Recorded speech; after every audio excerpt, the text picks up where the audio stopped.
ඇමරිකාවේ විතරක් මේ වගේ අතහැරලා දාපු නගර එහෙමත් නැත්නම් ගෝස්ට් ටවුන් 4000කට කිට්ටු ගණක් තියෙනවා.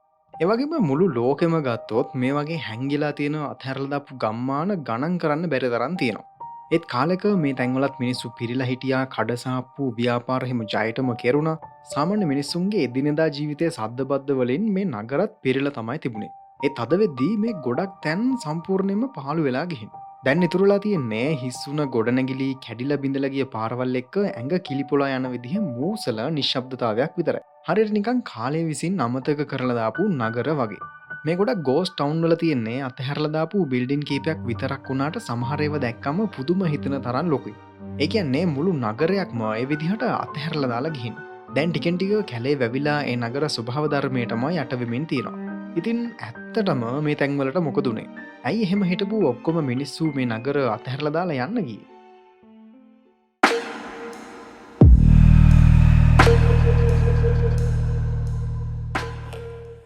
අශ්ගබාඩ් ටර්ක්මෙනිස්තානය. ටර්ක්මෙනිස්තානය කියන රටට තියෙන්නේ අවාසනාවන්ත ඒ වගේම ගොඩක් කටුක ඉතිහාසයක්. මේ රටේ හිටපු අහිංසක මිනිස්සුන්ට තමන්ට කිසිම පාලනයක් කරගන්න බැරි දේවල් නිසා කාලයක් තිස්සේ ගොඩක් දුක් විඳින්න සිද්ධ වුණා. කලින් සෝවියට් දේශයට අයිති වෙලා තිබුණ මේ රට පාලනය කරේ ලොකු ආන්දෝලනයකට ලක් වුණ ජනාධිපතිවරයෙක් වන සපමුරත් නිසායෝචි කියන කෙනා. එයාට උනේ ටර්ක්මෙනිස්තානයට අලුත් දියුණු යුගයක්, හරියටම කිව්වොත් රටට ස්වර්ණමය යුගයක් ගේනවා කියන බලාපොරොත්තුවෙන් මේ අශ්ගබාඩ් නගරය සම්පූර්ණයෙන්ම අලුතෙන් වෙනස් කරන්නයි. 1990 ගණන් වල තමයි මේ නවීන නගරය හදන්න පටන් ගත්තේ. මුළු ලෝකෙටම විශේෂයෙන්ම බටහිර රටවලට ටර්ක්මෙනිස්තානයේ සල්ලි වගේම එයාලගේ බලය පෙන්වන්න ඕන නිසා හිතාගන්නවත් බැරි තරම් වියදම් කරලා ලෝක වාර්තා තියෙන විදිහේ දැවැන්ත ගොඩනැගිලි මෙහෙ ඉදි කළා. අන්තිමේදී හරිම මිලාදික සුපිරි ද්‍රව්‍ය පාවිච්චි කරලා ගොඩනැගිලි 100 ගණක් මේ නගරය ඇතුලේ හැදුවා. කොච්චරද කියනවනම් ලෝකේ තියෙන ලොකුම ගෘහස්ත ෆෙරිස් වීල් එක හැදුවෙත් මේ නගරය ඇතුළෙමයි.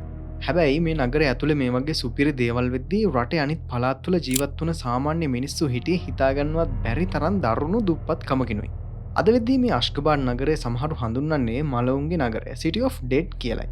ඒකට හේතුව තමයි මේ නගරේ දැක්කම ඇඟ කිලිපොළ යන විදිහේ මූසල පාළු ගතියක් පේන්න තියෙන එක. ගොඩක් මිනිස්සු ජීවත් වෙන්නේ මේ ප්‍රධාන නගරයෙන් පිටතයි.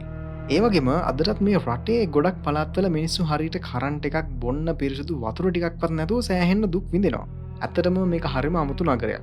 නගරේ පුරාම තියෙන්නේ දිලිසෙන සුදු පාට කිරිගරුඩ වලින් හදපු ගොඩනැගිලි. හැබැයි මේ ලස්සන සල්ලිකාර පෙනුම පිටිපස්සේ හැංගිලා තියෙන්නේ හරිම අඳුරු ඛේදවාචකයක්. මේ අශ්ගබාඩ් නගරය බලන්න සංචාරකින්ට එන්න අවසර තිබුණත් මේ නගරය හදපු අය ලෝකෙට පේන්න ඒ හදපු සුපිරි ප්‍රතිරූපයට වඩා හාත්පසින්ම වෙනස්. හරිම අමුතු හැඟීමක් අරගෙන තමයි මෙහෙන ටුවරිස්ලා ආපහු හැරිලා යන්නේ. කෙල්සෝ, කැලිෆෝනියාව, ඇමරිකාව. අපි යම්කිසි දෙයකට කොච්චර දක්ෂ වුණාත් ඊට වඩා අලුත් දියුණු කෙනෙක් හරි තාක්ෂණයක් හරි ඇවිත් අපිව සම්පූර්ණයෙන්ම කොන් කරලා දාන එක තරම් තවත් දුකක් නැහැනේ.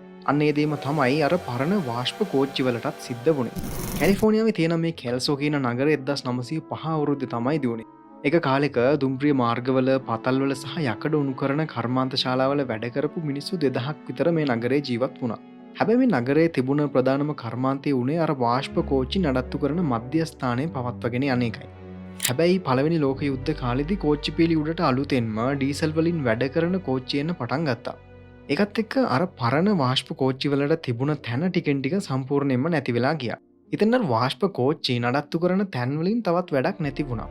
ඒ කියන්නේ ඒවයි වැඩ කරපු කම්කරුවන්ටත් රස්සාවල් නැති වුණා කියන එකයි. අලුත් කෝච්චි මේ කෙල්සෝ නගරේ නවත්තන එක නැවැත්තුවම මිනිස්සු අලුත් රස්සාවල් හොයාගෙන සමහර විට අර අලුත් ඩීසල් කෝච්චි වලම රස්සාවල් හොයාගෙන කණ්ඩායම් පිටින් මේ නගරය අතහැරලා යන්න පටන් ගත්තා. ඒ මිනිස්සු යද්දී මේ නගරේ මුළු ආර්ථිකයත් සම්පූර්ණයෙන්ම කඩාගෙන වැටුණා. ඉතින් 1985 අවුරුද්ද වෙද්දී කෝච්චි මේ ස්ටේෂන් එකෙන් යන එන එක සම්පූර්ණයෙන්ම නැවතුවා වගේම මේ නගරේ ජනගහනයත් සම්පූර්ණයෙන්ම බිඳුවටම බැහැලා මේක පාළු නගරයක් බවට පත් වුණා. කොහොම වුණත් අදටත් සංචාරකයන්ට මේ කෙල්සෝ නගරේ බලන්න යන්න පුළුවන්. 1900 ගණන් වල මුල් කාලේ දහස් ගාණක් මිනිස්සුන්ගේ ජීවිතේ කොහොමද තිබුණේ කියලා බලන්න එහි තියෙන පරණ තැපැල් කන්තෝරුවට කඩසාප්පු සහ අනිත් ඓතිහාසික ගොඩනැගිලි වටේ ඇවිදලා බලන්න ඔයාට හිතේ කවුරුත්ම එපා කියන්නේ නැහැ. සෙන්ට්‍රාලියා, පෙන්සල්වේනියාව, ඇමරිකාව. එක කාලෙක ඇමරිකාවේ පෙන්සල්වේනියාවේ තියෙන මේ සෙන්ට්‍රාලියා කියන්නේ ජීවත් වෙන්න කියාපු නියම නගරයක්. මේ නගරය හැදිලා තියෙන්නේ ගල්නගුරු පතලක් මූලික කරගෙන. ඉතින් මිනිස්සුන්ට රස්සාවල් අලුත් අවස්ථා වගේම මෙහි පදිංචි වෙලා ඉන්න ඕන තරම් හොඳ හේතු තිබුණා. හැබැයි 1962 අවුරුද්දේදී මේ සෙන්ට්‍රාලියා නගරයට යටින් තියෙන ගල්නගුරු නිධිය එකපාරටම ගිනි ගන්න පටන් ගත්තා. අන්න ඒකත් එක්ක තමයි මේ හැමදේම සම්පූර්ණයෙන්ම කන පිට හැරුණේ. ඉතින් ඔයාලට හිතෙයි ඇයි ඉතින් ඔය ගින්න නිකම්ම නිවලා දාන්න බැරි වුණේ කියලා.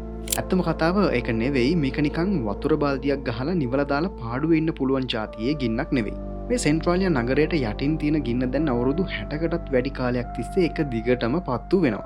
ඒ වගේම මේක තව දශක ගාණක්, සමහර විට ශතවර්ෂ ගාණක් වුණත් ඉස්සරහට මේ විදිහටම ගිනි ගනීවි කියලායි විශේෂඥයෝ කියන්නේ. මේ ඔක්කොම ප්‍රශ්න පටන් ගත්තේ කෙට්ටුව තිබුණ කසල ගොඩක් සුද්ධ කරන්න ගිහින්. ඒකෙන් උන පොඩි අත්තරදීමක් නිසා පොළොව යට තිබුණ ගල් අඟුරු තට්ටු වලට ගින්න පැතිරුණා. ඉතින් ඔයාලට හිතා ගන්න පුළුවන් මේකත් එක්ක තමන්ගේ ජීවිතයට කිසිම ආරක්ෂාවක් නැහැ කියලා තේරුණ මිනිස්සු මේ නගරය අතහැරලා යන්න පටන් ගත්තා. අනික මෙහෙ තිබුණ එකම ප්‍රශ්නේ මේ ගින්න විතරක් නෙවෙයි. මේ ගින්න නිසා පොළොව මතුපිට එක දිගට කිලා බැසීම් එහෙමත් නැත්නම් ලොකු ආවාට හැදෙන්න ගත්තා. ඒ මදිවට පැය 24 පුරාම විෂ සහිත කාබන් මොනොක්සයිඩ් වායුව වාතයට එකතු වෙන්න පටන් ගත්තා. මේ කොච්චර අනතුරු තිබුණත් සමහර මිනිස්සු මේ නගරය දාලා යන්න කැමති වුණේ නැහැ. අන්තිමේදී රජය මැදිහත් වෙලා විශේෂ නීති පාවිච්චි කරලා ඒ ඉතුරු වෙලා හිටපු අයගේ ගෙවල් වල අයිතිය රජයට පවරගත්තා. හැබැයි එයාලට දිගටම ඒ ගෙවල් වල ඉන්න අවසර දුන්නා. එක කොන්දේසියක් උඩ. ඒ තමයි එයාලා ජීවිතක්ෂයට පත් වුණාට පස්සේ ඒ දේපළවල අයිතිය සම්පූර්ණයෙන්ම රජයට යනවා කියන කොන්දේසිය. කොහොම හරි 1992 අවුරුද්දේ පෙන්සල්වේනියා රජය විසින් මේ සෙන්ට්‍රාලියා නගරය සම්පූර්ණයෙන්ම මිනිස්සුන්ට ජීවත් වෙන්න නුසුදුසු කලාපයක් විදිහට නිල වශයෙන් ප්‍රකාශයට පත් කළා. දැන් මේක සම්පූර්ණයෙන්ම ගෝස්ට් ටවුන් එකක් වුණත් මේ නගරයේ මැද්දෙන් යන හයිවේ එකට නම් අලුත් පෙනුමක් ලැබිලා තියෙනවා. එක කාලෙක මේ නගරේ ජීවත් වන මිනිස්සුන්ව සිහිවෙන්න පාර පුරාම ලස්සන ග්‍රැෆිටි වගේම චිත්‍ර ඇඳලා මේ පාර හැඩ කරලා තියෙනවා. ඔයාලට පුදුම හිතෙයි කොච්චර අනතුරුදායක වුණත් මේ නගරය ඇතුලේ හොයාගන්න අමාරු තැන්වල 2017 අවුරුද්ද වෙද්දිත් මිනිස්සු 5 දෙනෙක් විතර ජීවත් වුණා. බර්ජල් බබාස් තුර්කිය. අතහැරලා දාපු එක මාලිගාවක් බලන්න යන්න පුළුවන් තැන් ලෝකේ ඕන තරම් තියෙනවා. හැබැයි අතහැරලා දාපු මාලිගා වලින්ම පිරිච්ච මුළු නගරයක් ගැන කිව්වොත් ඔයාලට මොකද හිතෙන්නේ? තුර්කියේ තියෙන මේ බර්ජ් අල් බබාස් කියන්නේ අන්න ඒ වගේ නගරයක්. හරියටම කිව්වොත් මෙතන ඒ වගේ මාලිගා 399ක් තියෙනවා. මේ ප්‍රොජෙක්ට් එක මුලින්ම පටන් ගත්තේ සුපිරි පැලැන්තියේ නිවාස ව්‍යාපෘතියක් විදිහට. හැබැයි අන්තිමේදී මේක ඩිස්නි කාටුන් වල තියෙනවා වගේ මාලිගා වලින් පිරිච්ච යෝධ සුසාන භූමියක් බවට පත් වුණා. 2019 අවුරුද්ද වෙද්දී මේ ප්‍රොජෙක්ට් එක කරපු සමාගම සම්පූර්ණයෙන්ම බංකොලොත් වුණා.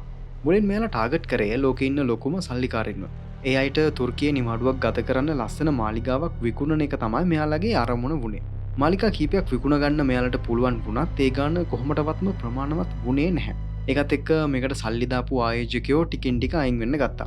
ඒක තමයි මේ විසිතුරු හීන නගරේ අවසානයේ ආරම්භය වුණේ.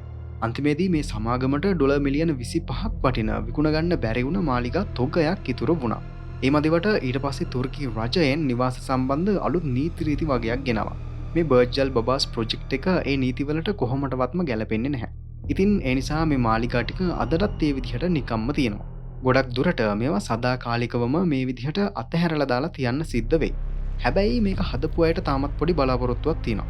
එයාලා කියන්නේ මේ නිවාඩු ගත කරන මාලිගා වලින් 100ක් හරි විකුණ ගන්න පුළුවන් වුණොත් එයාලගේ ණය ඔක්කොම ගෙවලා දාලා මේකෙන් නිදහස් වෙන්න පුළුවන් කියලායි. ඉතින් පොඩි ගණන් හැදිල්ලක් කරලා බැලුවොත් ඔයාලට තේරෙයි මේ එක මාලිගාවක් ඩොලර් ලක්ෂ 2.5ක් විතර වෙනවා කියලා. හැබැයි ඉතින් කිසිම මූලික පහසුකමක් නැති මේ වගේ නගරයක ගෙයක් අරගෙන මොනව කරන්නද නේද? ඇත්තටම ඉතින් මේ බර්ජල් බබාස්සිකේ විනෝද මධ්‍යස්ථානිකුත් ඒ වගේම ප්‍රසිද්ධ තුර්කි නාන තටාක එහෙමත් හදලා තියෙනවා. හැබැයි ඉතින් පේලියට තියෙන මේ පාළු මාලිගාසි තියෙන ඒ දේවල් වලිනුත් ගොඩක් දුරට කවදාවත් කිසිම කෙනෙක්ට ප්‍රයෝජනයක් නම් වෙන එකක් නැහැ. සංෂී පොට් සිටි තායිවානය. පිටසක්වල ජීවීන් ඇත්තටම ඉන්නවද නැද්ද කියන එක ගැන තවමත් හරියටම නිශ්චිත තීරණයක් නැහැනේ. හැබැයි තායිවානයේ නිව් තායිපේ නගරයේ තියෙන මේ සංෂී පොට් සිටි එක දැක්කම නම් පිටසක්වල ජීවීන් ගැන ඔයාටත් දෙපාරක් හිතන්න වෙයි. හරියට නිකන් පියාඹන පීරිසි හැඩයට තියෙන මේ ගෙවල් 1978 අවුරුද්දේ තමයි හදන්න පටන් ගත්තේ. මෙයාලගේ ප්ලෑන් එක වුණේ සල්ලි බාගේ තියෙන තායිවාන ජාතිකයින්ට වගේම ඇමරිකානු හමුදා නිලධාරීන්ටත් නිවාඩුවක් ගත කරන්න පුළුවන් සුපිරි මුහුදු බඩ රිසෝට් එකක් විදිහට මේක හදන එකයි. අද කාලේ හැටියට මේ ඩිසයින් එක දැක්කම ටිකක් අමුතුයි වගේ පෙනුණාත් 1970 ගණන්වලදී නම් මේ UFO ස්ටයිල් එක සැලකුවේ ලෝකයේ තියෙන අලුත්ම සුපිරිම තාක්ෂණික ඩිසයින් එකක් විදිහටයි. ඉතින් හැමෝගෙම බලාපොරොත්තු ඉහළින්ම ඉෂ්ට කරන්න පුළුවන් විදිහට මේකේ ප්ලෑන් ඔක්කොම ලෑස්ති කරලා තිබුණත් වැඩේ පටන් අරන් අවුරුදු 2ක් යන්නත් කලින් මේ මුළු ප්‍රොජෙක්ට් එකම මගදී අතහැරලා දාන්න සිද්ධ වුණා. අපි මෙච්චර වෙලා කතා කරපු අනිත් නගර වගේ මේක වැහිලා යන්න හේතුව වුණේ කල්ලංගුරු ඉවර වෙච්ච එකවත් එහෙම නැත්නම් ගින්නක්වත් නෙවෙයි. මේ සංශී නගරය අතහැරලා දාන්න හේතු වුණේ හිතාගන්න බැරි අමුතු අභිරහස් සිදුවීම් වගේක්. මෙතන වැඩ කරපු කම්කරුවෝ කිහිප දෙනෙක්ම දිවි නසාගත්තා කියලත් එක දිගට අద్භූත විදිහට වාහන අනතුරු ගොඩක් වුණා කියලත් ඒ මදිවට මේ හරිය හොල්මන් අවතාර ගැවසෙනවා කියලත් කටකතා පැතිරෙන්න ගත්තා. කොහොම බැලුවත් මේක වටේටම තිබුණේ අසුබ මූසල ගතියක්. ගොඩක් මිනිස්සු විශ්වාස කළේ මේ නගරය හදලා තියෙන්නේ පරණ ලන්දේසි සුසාන භූමියක් උඩ කියලයි. ඉතින් මේ මියගිය අය Tamanගේ නිදහසට බාධා කරනවට අකමැති නිසා මේ වගේ දේවල් වෙනවා කියලා මිනිස්සු හිතුවා. තවත් සමහරු විශ්වාස කළේ ශාපලත් ප්‍රතිමාවක් කැඩිලා ගිහින් ඒකෙන් නිදහස් වුණ දුෂ්ට ආත්මය මේ විනාශය කරනවා කියලයි. හැබැයි හොල්මන් අවතාර කතා කොහොම වුණත් මේ සංශී පොට් සිටි එක අතහැරලා දාන්න තියෙන ප්‍රායෝගිකම සහ සරලම හේතුව තමයි මේකට ගියපු අධික වියදම. සල්ලි වතුර වගේ වියදම් වුණාට මේක ඇතුළට ඇවිත් සල්ලි වියදම් කරන්න තරම් සෙනගක් හිටියේ නැහැ. ඒකයි ඇත්තම කතාව. එහෙනම් subscribe කරගෙන යන්න ඊළඟ වීඩියෝ එකෙන් හම්බ වෙමු.